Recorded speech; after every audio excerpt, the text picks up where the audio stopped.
Un ceviche à la grenobloise, c'est le mélange détonnant que nous propose Laurent André aujourd'hui. Le plat traditionnel sud-américain de poissons crus marinés rencontre dans son assiette une préparation classique de la cuisine française. Elle associe croûtons bien dorés, capres et beurre noisette. Une vraie découverte pour nos candidates qui devront donc être très attentives pendant la démonstration du chef. Elles ne pourront compter que sur leurs notes lors de l'épreuve, car elles ne possèdent pas la recette. Alors, mon cher Laurent, raconte-nous ta recette. Alors aujourd'hui, on va démarrer sur un ceviche. Le ceviche me parle pas du tout, je ne sais pas ce que c'est. Donc je suis attentive à ce que va dire le chef. Quand le chef annonce le ceviche, je suis un peu perdue parce que c'est quelque chose que je connais, que je mange, mais que je n'ai absolument jamais cuisiné. Alors, traduction du ceviche, c'est du poisson mariné, c'est ça? C'est exactement ça, cru, mariné. Alors il y a différents ceviches, comme tu le sais. Nous, on l'a retravaillé un peu à la française, comme je dis. Et c'est un plat qui me tient à cœur. Et puis c'est un plat qui est facile à réaliser pour moi. Totalement, ouais. Ceviche ou ceviche? Il y a les deux. Moi, j'aime bien ceviche. Il y en a qui disent ceviche tout simplement. D'accord. Bon, enfin bon, voilà. À voir. L'important, c'est que ça soit bon. Exactement, et que ça évite. Ouais. Alors, on est parti sur de la dorade. Oh, bien. On a toutes les garnitures. Il y a un petit peu de travail, il y a un petit peu de taillage. Il y a de quoi s'amuser. Ok, maestro. D'accord. À toi de jouer. Alors, on y va. Hop, la première chose, c'est enlever la peau de la dorade avec un couteau. Utilisez toujours un couteau qui coupe vraiment très très bien. Et vous voyez, regardez, ça s'enlève, mais très très très facilement. Hop, il n'y a plus rien. Ensuite, donc on va prendre la pince pour retirer donc les arêtes. Et puis avec la pointe du doigt, on arrive à sentir, les sentir, exactement. Ouais. Donc là, c'est pas très compliqué. Vous passez le doigt et vous les sentez. Le chef enlève toutes les arêtes et quand il n'y en a plus... Et alors là, maintenant, je vais venir juste prendre le cœur du filet. Vous voyez, j'ai enlevé. Au Japon, on n'enlève jamais le côté sanguinolent parce qu'ils pensent que c'est là où il y a le plus de goût. Et c'est vrai, en plus. Nous, en France, on va l'enlever. Donc vous avez vu, j'ai coupé au milieu. Donc là, j'ai plus rien. Hein. J'ai un filet complètement nature. Moi, je vais retirer cette partie sanguinolente ici, là. Un tout petit peu. Et encore une fois, hein, pour bien travailler du poisson, il faut des couteaux qui coupent extrêmement bien, quoi. Donc là, je vais utiliser que cette partie-là. Je le retourne. Et je vais commencer à le trancher comme du sashimi, mais par la queue. Comme ça. Et faire des tout petits morceaux. Alors, il ne faut pas que ce soit trop fin ou trop épais. D'accord? Parce que c'est quand même quelque chose qu'on va mettre à mariner, mais on veut quand même que ça garde une consistance, ouais. La découpe du sashimi, ça m'inquiète. J'ai peur de me tromper dans le sens et aussi dans la tenue du poisson. Est-ce qu'on aurait pu utiliser... Alors, moi, il y a deux poissons qui marchent très très bien. Autre chose? Pas tellement, parce qu'en fait, il faut quand même des chairs qui tiennent. Donc, moi, je prends ou du bar ou de la dorade. C'est quand même les deux poissons qui se marient le mieux pour faire ce genre de plat, quoi. Et vous voyez, hop, donc là, ça va relativement vite. Et encore une fois, ça paraît simple parce que le couteau coupe bien. Ça, c'est certain. Une première étape périlleuse donc pour nos candidates. La préparation du poisson terminée, le chef le dresse déjà sur l'assiette et dessine une rosace avec les tranches. C'est rigolo d'ailleurs parce qu'on parlait du Chili ou du Pérou, hein, là où on peut manger du ceviche. J'ai vu une émission télé où en fait ils le pilent, enfin ils font ça vraiment dans les petites gargotes dans la rue, quoi. Oui, bien sûr, ouais, mais c'est vraiment petit leur food truck. Ouais. C'est vraiment un plat de tradition chez eux. Alors, ça, il y a une chose qu'on peut faire tout de suite, c'est déjà mettre un tout petit peu d'huile d'olive et un tout petit peu de sel. En fait, c'est comme si on faisait une saumure et on va le mettre directement au frais. Il faut que ce soit quand même un plat qui soit relativement frais. D'accord. Christophe, si tu peux me le mettre au frigo, c'est vraiment sympa. Et donc, il va mariner, en fait, ça va le mettre un peu... Il reste cru, il reste frais, mais il commence à cuire un tout petit peu avec le sel. Avec le sel, d'accord. Alors, comme j'ai expliqué tout à l'heure, c'est un plat qui vient du Pérou, mais nous, on l'a retravaillé à la française, quelque part.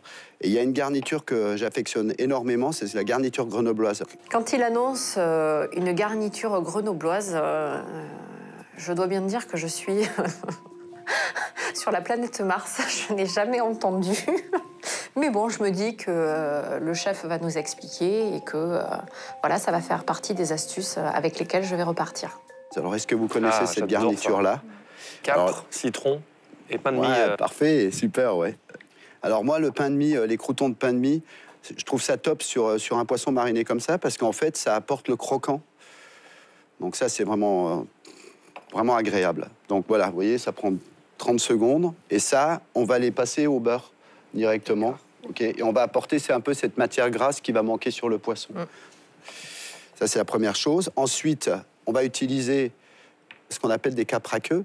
Alors là, c'est plus pour le côté décoration, les capres à queue. Et puis, on prendra aussi en même temps des capes, elles, qu'on va mettre sur le poisson. D'accord.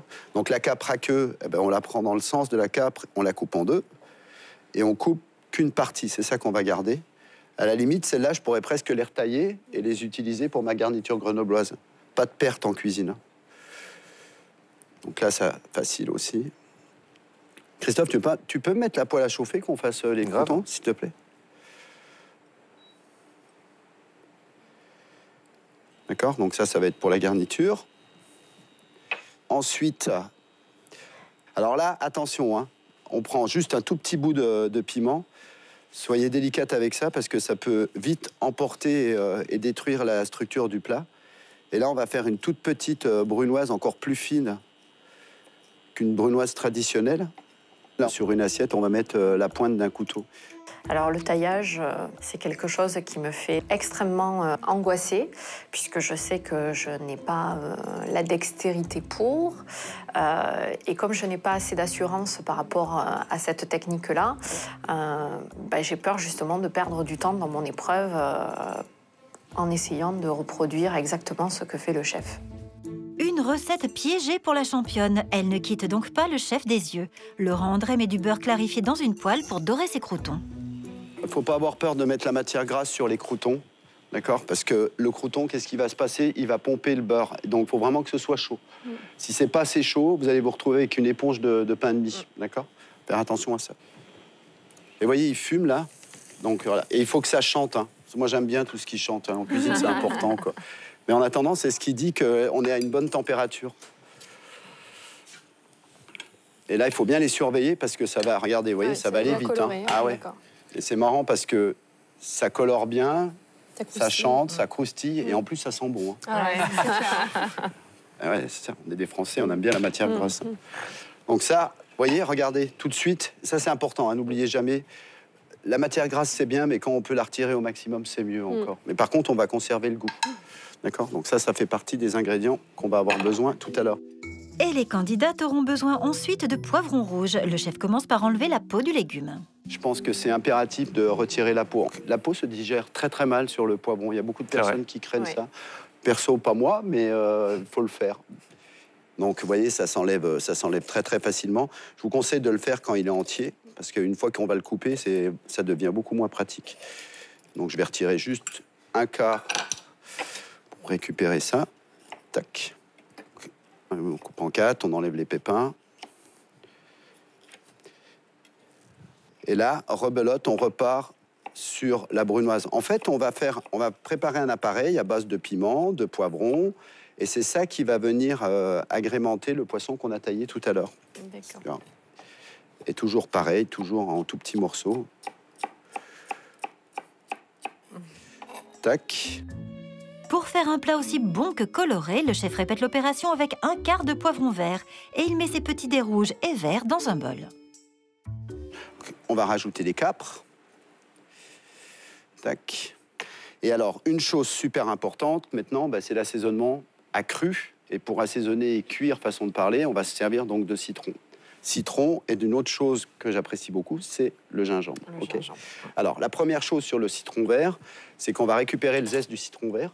Alors attention, vous râpez qu'une fois pour prendre que le zeste, parce que dessous, il y a une autre chose qu'on appelle le zeste, qui est en fait la partie blanche du citron et qui, elle, amène l'amertume, qui n'est pas bonne, d'accord?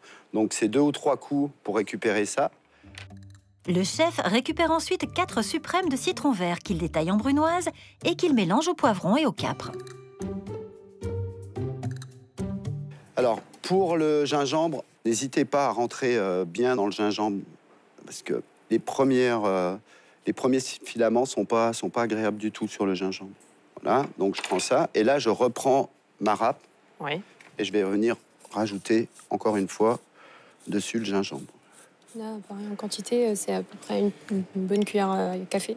C'est une petite cuillère à café. Alors, c'est ce que je répète tous les jours. Goûtez ce que vous faites. La maladie du siècle du cuisinier, c'est pas moi qui l'ai dit, c'est Bocuse. On ne goûte plus ce qu'on fait. C'est malheureux. Donc moi, là, je travaille pas au pif. Hein. Je sais à peu près où je vais. Mais tout à l'heure, avant de mettre sur le poisson, je vais goûter. D'accord. D'accord. Donc ça, et maintenant, le petit citron jaune. Alors lui, sur le coup, c'est le jus qui nous intéresse. D'accord.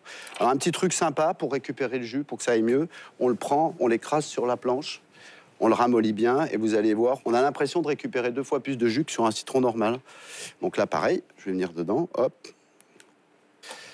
Et pour terminer, l'huile d'olive. Alors là, l'huile d'olive, pareil, je sais à peu près où je vais. Là, vous voyez, j'ai mis à peu près à hauteur. Et maintenant, on va mélanger tout ça. Ça, on va le laisser 1 ou 2 minutes, le temps que ça infuse un petit peu. Il y a juste une chose que j'aurais aimé que vous me demandiez, pourquoi je ne mets pas de sel. Merci Christophe. Et alors, dites donc, il y a quoi qui suit ou quoi? Et pourquoi je ne mets pas de sel? Parce qu'il y a déjà du sel sur le poisson. Ça va. Voilà, bien rattrapé. Le poisson, justement, le chef le sort du réfrigérateur. Alors, vous savez, en cuisine, on n'est pas des dieux, on peut aussi oublier un truc. Et moi, j'ai oublié quelque chose, là. C'est celui-là, là. L'oignon. L'oignon rouge. L'oignon rouge. C'est dommage de l'avoir oublié. Alors, c'est pas très grave, hein, puisqu'on vient d'y penser. Qui est aussi une vraie base de ceviche. Hein. Exactement, ouais. Je le cisèle, c'est-à-dire, on les met dans un premier temps, on va le retourner, et puis tailler dans l'autre sens. Et là, rebelote pour trouver, comme on a fait tout à l'heure, la brunoise. Alors là, partez sur une cuillère à soupe, par exemple. Comme ça, vous allez être tranquille. À peu près, Ok, à peu près. Hop. Tac. Dernière petite chose importante, je vais reprendre la poêle, Christophe, Bien et sûr. on va remonter le reste du beurre. On va faire le beurre noisette. Le beurre noisette, je connaissais pas non plus. Maintenant, j'ai compris que c'était en fait du beurre qui devait être chauffé et ensuite, donc ça va. Ça, c'est vraiment la petite touche finale. D'accord. On fait bien attention. On parle de beurre noisette, donc on parle d'une matière chaude qu'on va venir mettre sur une matière froide. Donc ça si va coaguler. C'est trop froid, on risque de faire coaguler le beurre. D'accord. Donc il faut le sortir un peu à l'en Ouais, avance. mais pas trop à l'avance, ça Ouais, reste c'est quand même ça. du poisson, faut pas que ce soit chaud. Ouais. D'accord. Ok. Donc ma petite marinade, ben là, je vais la prendre maintenant. Et qu'est-ce que je vais venir faire? Ben, je vais venir l'étendre tout simplement sur mes morceaux de poisson. Juste comme ça, là, on a envie de partir avec l'assiette en courant et la manger tout seul.